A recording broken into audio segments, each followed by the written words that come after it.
bênção do nosso Deus, que o Espírito Santo nos conduza, abra os nossos corações e mentes para ouvirmos o chamado que Deus tem para cada um de nós no dia de hoje.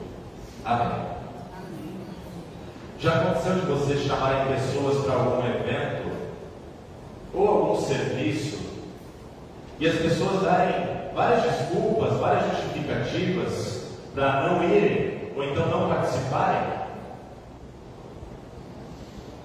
Em Êxodo 3 nós temos o clássico exemplo de Moisés sendo chamado por Deus para um grande evento, um grande serviço, uma tarefa importantíssima.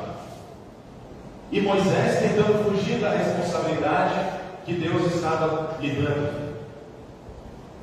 Num certo dia, quando Moisés estava apacentando o rebanho de Jetro, cuidando das ovelhas, pastoreando, o anjo do Senhor apareceu a ele numa chama de fogo no meio de uma sarça. Uma sarça é uma pequena árvore lá do deserto que tem no monte Horebe. E a sarça não se queimava com aquele fogo. Curioso, Moisés foi lá ver o que estava acontecendo e, para surpresa dele, alguém começou a chamá-lo do meio da sarça: Moisés, Moisés. Mas o que é mais curioso para mim não é o fato de aquela árvore estar sendo queimada, mas não estar sendo consumida pelo fogo, ou então de alguém no meio da sarça estar chamando Moisés. Mas o que é curioso para mim nesse texto é o que aquele anjo falou para Moisés: eu sou o Deus de Abraão, Isaque e Jacó. Como é que o anjo pode ser Deus? Como é que a gente responde isso? Um anjo falando que é Deus? Para responder, nós precisamos olhar lá para o texto em hebraico. E lá nós vamos ver que a palavra traduzida como anjo no português também pode significar mensageiro. Todo anjo é um mensageiro, mas nem todo mensageiro é um anjo. Anjo, como nós conhecemos, uma criatura invisível, né? Assim, aquele mensageiro do Senhor estava falando com Moisés e ele mesmo era Deus. O que isso quer dizer? Isso quer dizer que quem estava falando com Moisés era o Filho eterno do Pai, Jesus, antes da sua encarnação. Jesus estava falando com Moisés, e por causa disso, se vocês olharem na Bíblia de vocês, o termo anjo do Senhor está com A maiúsculo. É uma referência a Jesus, a segunda pessoa da Trindade, aquele que carrega a mensagem do Pai para tornar conhecido ao mundo. Pois bem, Jesus então aparece a Moisés e lhe disse que viu a aflição do seu povo, povo que estava lá no Egito sendo escravizado, depois da época de José, quando trouxe Jacó, a sua família, em torno de 70 pessoas. Aquela nação foi crescendo cada vez mais, e o faraó do Egito ficou com medo. Então, vamos oprimir esse povo, vamos fazer eles trabalharem duro. Jesus também diz que ele ouviu o clamor do seu povo, que estava sendo oprimido. Jesus diz que ele conhece o sofrimento do seu povo, e por isso desceu a fim de livrá-los das mãos dos inimigos, do sofrimento que eles estavam passando. E como é que Jesus libertaria aquele povo, o povo de Israel, do Egito? Enviando Moisés ao faraó. Quem sou eu para assumir essa responsabilidade, Jesus? Moisés, eu estarei com você, disse disse Jesus. Mas o que eu vou dizer para o povo? Eu estarei com você, Moisés. Eu sou o próprio Jeová. E assim foi a conversa entre Moisés e Jesus. Moisés tentando fugir da responsabilidade e Jesus afirmando que ele estaria com Moisés. Só lá no capítulo 4, depois de muito debate entre os dois, muita insistência de Jesus, é que Moisés foi convencido de ir lá, voltar para o Egito para libertar o povo de Deus dos seus inimigos. E na continuação do livro de Êxodo, nós sabemos que o povo de Jesus foi liberto. De fato, foi tirado da escravidão do Egito. Meus amados, nesse pequeno relato histórico, nós podemos ver a ação do ser humano no mundo e diante de Deus. O ser humano é aquele que sofre e que faz sofrer. O ser humano é aquele que é chamado por Deus para agir com compaixão nos mais diferentes chamados que nós temos, mas ele é resistente. É aquele que tem dúvidas, é aquele que tem dificuldades de aceitar e confiar no Deus que nos dá responsabilidades. Mas também nós podemos ver a ação de Deus intervindo na história, na pessoa do seu Filho Jesus. Deus é aquele que vê e sabe exatamente qual é o sofrimento do seu povo. Por quê? Porque Deus não abandona o seu povo. Deus é aquele que responde ao clamor do seu povo e intervém na história no tempo certo, porque Ele tem compaixão, Ele tem misericórdia do seu povo. Deus é um Deus de vivos. Ele é um Deus vivo. Ele tem uma relação pessoal e eterna com o seu povo. O povo da aliança, o povo do testamento. E nós também somos povo do testamento, Novo Testamento. Deus é aquele que só se torna conhecido por meio da sua revelação. Se Deus não se revela, nós não podemos conhecê-lo. Deus é aquele que convida a cada um de nós a confiar nele, confiar na sua presença fiel, de que Ele estará conosco todos os dias, confiar nos seus atos libertadores.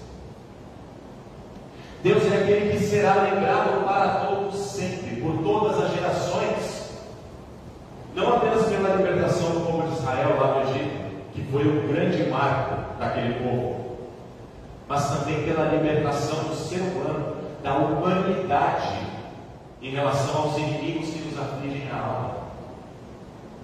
O pecado, a morte, o diabo, o inferno, tudo isso Deus nos liberta. Ele promete nos libertar. Por meio de Moisés, lá no Antigo Testamento, Deus libertou o seu povo da escravidão do Egito. Aquela escravidão que condenava muitos à morte. E por meio de Jesus, Deus libertou o seu povo da escravidão do pecado. O pecado que nos condenava à morte eterna. Assim, meus queridos, o Êxodo não pode ser considerado simplesmente uma história lá no passado, que aconteceu há muito tempo, mas o Êxodo é uma realidade constante e presente na nossa vida. O Êxodo do Egito serve como uma ilustração da nossa vida com Deus. A escravidão de Israel é um retrato da nossa escravidão ao pecado. Uma vez que todos nós nascemos no Egito, nascemos em pecado nos concebeu a nossa mãe. Nós estamos escravizados pelas nossas paixões, pelos nossos desejos egoístas. Tal como os filhos de Israel estavam sob o domínio do faraó. A raça humana está sob o domínio do diabo. Pertence ao reino do diabo. Por causa disso, nós estamos com uma necessidade de salvação, de libertação tão grande quanto os filhos de Israel lá no Egito. E se nós quisermos ser salvos, Deus terá de descer para nos salvar. E foi exatamente isso que Ele fez. O Filho desceu do céu e se encarnou pelo Espírito Santo na Virgem Maria e foi feito homem. Para quê? Para que a semelhança de Moisés, que fez subir o povo de Israel até o monte, onde Deus entregaria a sua lei, faria aliança com o seu povo, assim também o Filho desceu para nos fazer subir, para nos levar a uma terra prometida, uma terra que mana leite e mel, uma terra boa. E nós sabemos que essa terra prometida para cada um de nós é o novo céu e a nova terra. Essa é a terra prometida que nós temos, a Canaã celeste, o lugar da presença de Deus e da bênção abundante e eterna de Deus em nossa vida. Meus queridos, Jesus continua chamando muitos para virem a Ele, a fim de libertá-los da opressão, do sofrimento e fazê-los viver numa terra que mana leite e mel para sempre, louvando o nome do Senhor por toda a eternidade, como diz o Salmo 148. Hoje ele faz esse chamado por meio do novo Israel, o novo povo de Israel, que é a igreja, por todos aqueles que foram batizados e foram chamados pelo nome no dia do batismo. Nós ouviremos o chamado de Jesus para cada um de nós, como nós cantamos há pouco. Ele quer a nossa vida, Ele quer o nosso viver. Muitos ainda estão nas trevas, não conhecem a Jesus. Nós até podemos fazer como Moisés, tentar fugir da nossa responsabilidade, com algumas desculpas, com justificativas, mas o Senhor Jesus sempre nos lembrará: eis que eu estou com vocês todos os dias até a consumação dos séculos. Nós somos testemunhas das coisas grandiosas que Jesus tem feito na história da humanidade e na nossa própria história. Nós somos chamados, nós somos enviados por Jesus para proclamar a libertação das pessoas do eterno sofrimento no inferno. Nós ainda temos um pouco de tempo até a definitiva descida de Jesus para o juízo final, quando assim Ele vai ressuscitar todos os mortos e julgar a cada um com justiça. Sem demora, vamos falar do Salvador, não foi isso que cantamos? Por isso, todo aquele que ouvir o seu chamado do Evangelho, para crer nele, pode ter certeza que terá a eterna consolação, a boa esperança da qual Paulo afirma. Por quê? Porque Ele nos dará a sua glória. E esse é o grande motivo para testemunharmos, para louvarmos o Senhor por toda a nossa vida, tornando conhecidos em toda a terra o seu nome, Jesus, e os seus atos poderosos. E se nós podemos fazer isso, é porque o Senhor nos capacita, o Senhor nos motiva, o Senhor promete estar conosco. Eu estarei com você, Moisés. Eu estarei com você, Igreja Luterana de Pernambuco. Ouçamos os chamados de Deus para cada um de nós, porque o Deus que chamou Moisés continua nos chamando. Tenhamos consciência que ser parte da igreja de Jesus envolve todos os aspectos da nossa vida.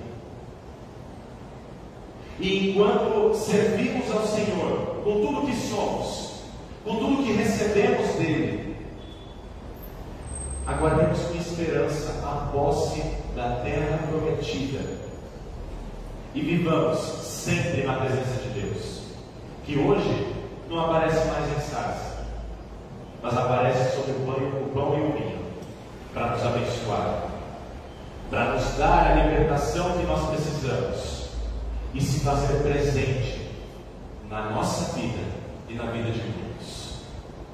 Em nome de Jesus. Amém.